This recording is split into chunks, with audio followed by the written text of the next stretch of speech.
So good job on those.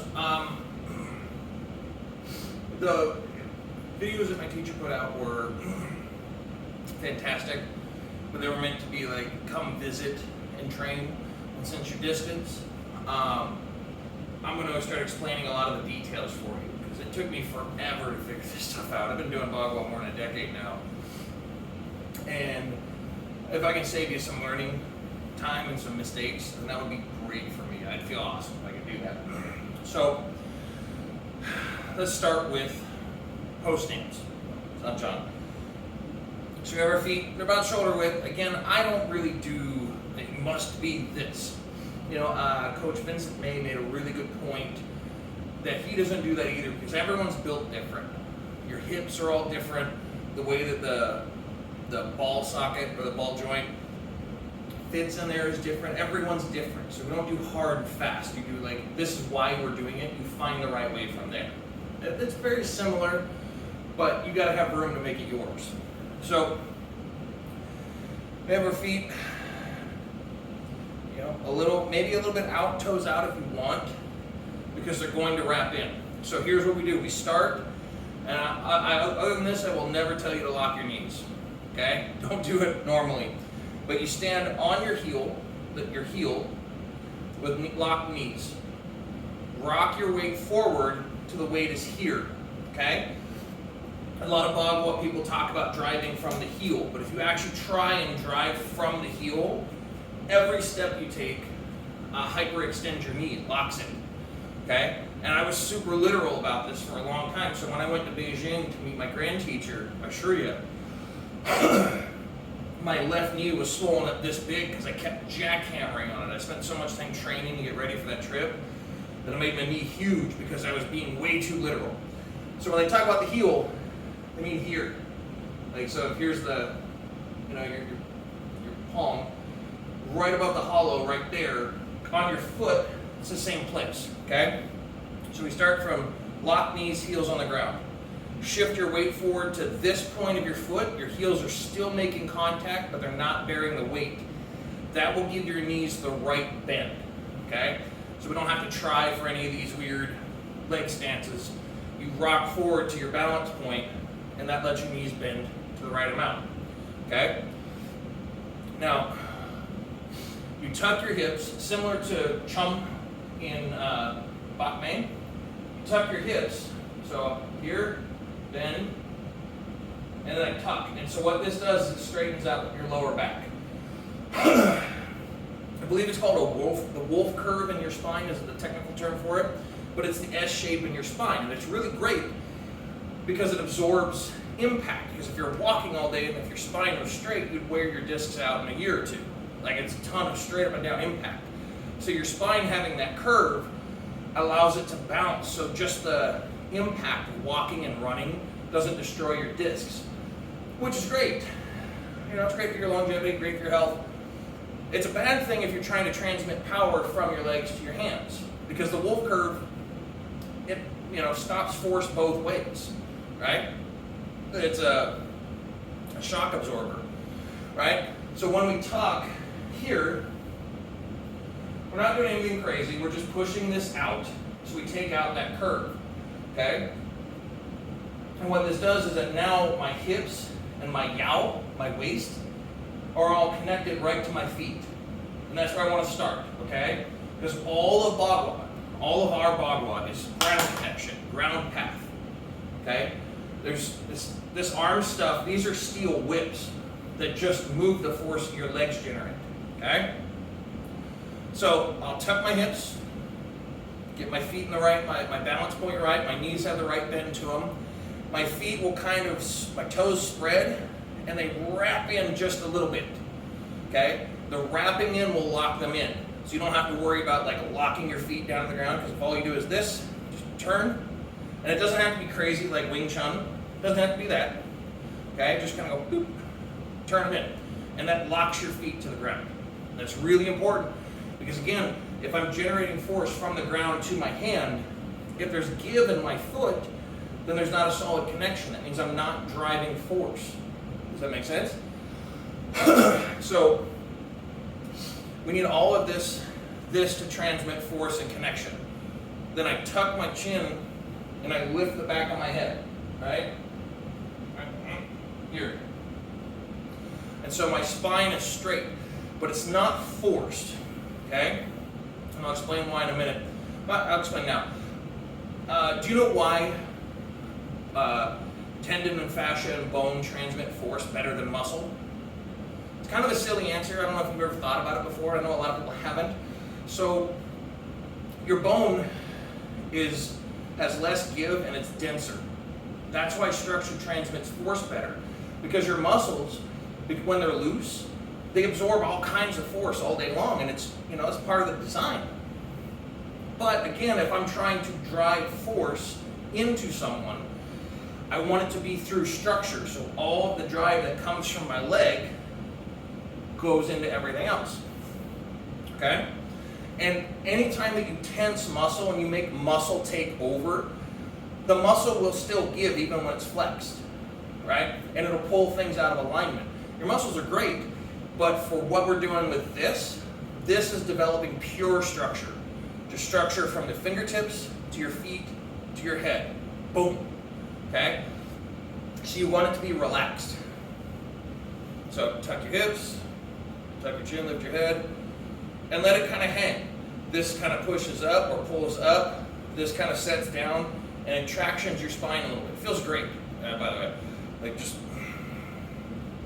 I sit at a desk a lot. I'm a counselor, so I sit most of my day. This is great for getting that desk back out. Now, the hands come up. I am not super picky. I don't want them here and I don't want them here.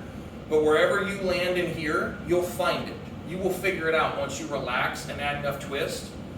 You'll play with it and you'll figure out where your arm structure is best. Okay? So they come up. Now here's what happens. You push your shoulders forward, but you don't push from the back.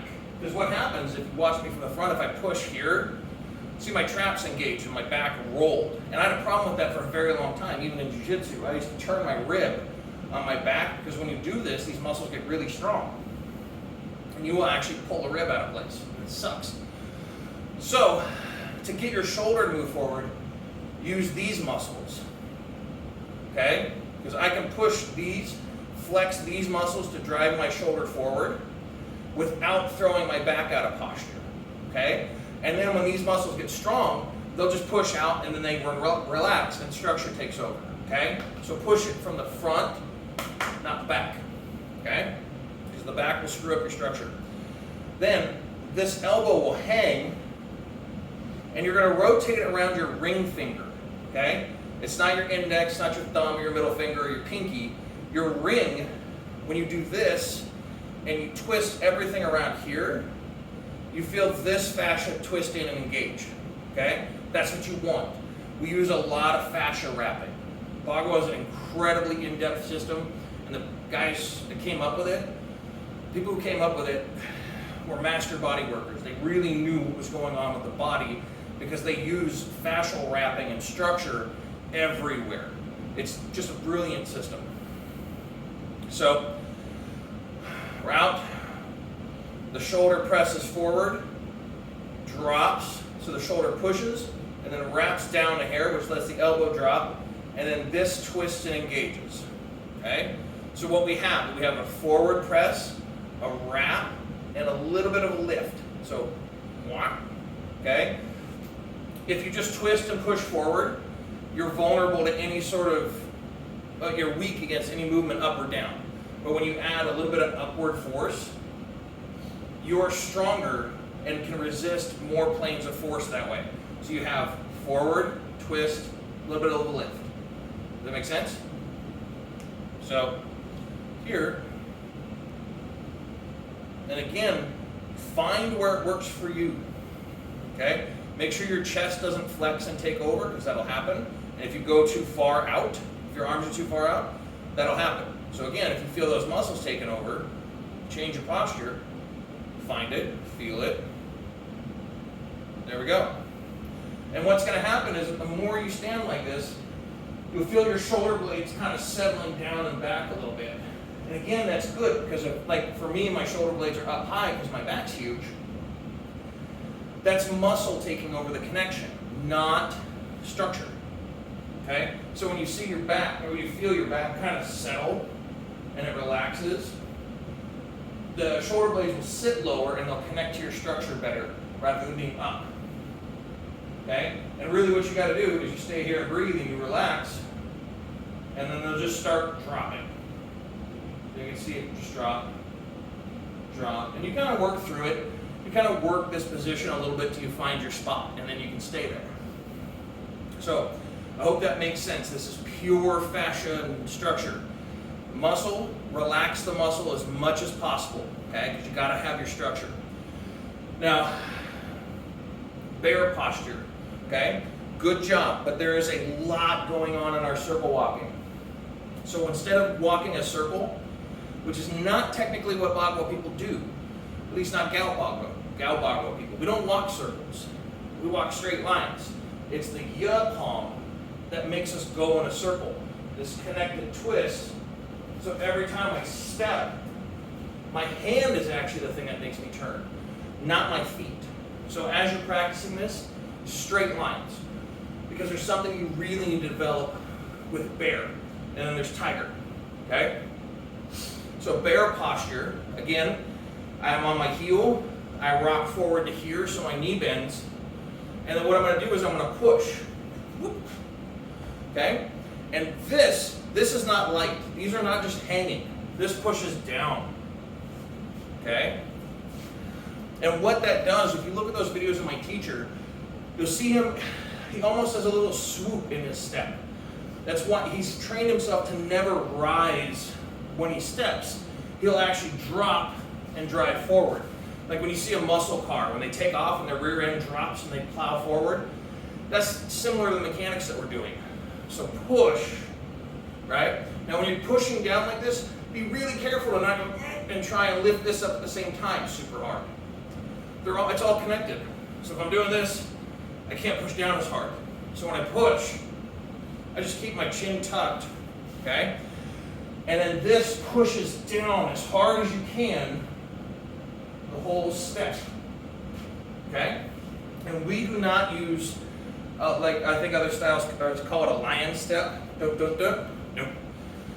Bagua is, our circle walking is a beast. I'm sure if he was the nicest guy in the world, but he'll tell you straight up, if you can circle walk for 10 minutes without being out of breath, you're either Superman or you're doing it wrong. And I have that in writing. So, this is hard. And this step, this drive step, it's called dong and tong. Those are the words for it in the Bagua, okay? Dong is drive, tong is plow. So, here, walk. And then you just push. You push this heel forward, okay?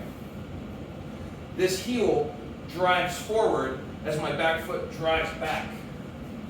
And it keeps your leg structure. So all of your stepping, your legs don't buckle and they don't get loose. That's the purpose of dong and tong. Okay?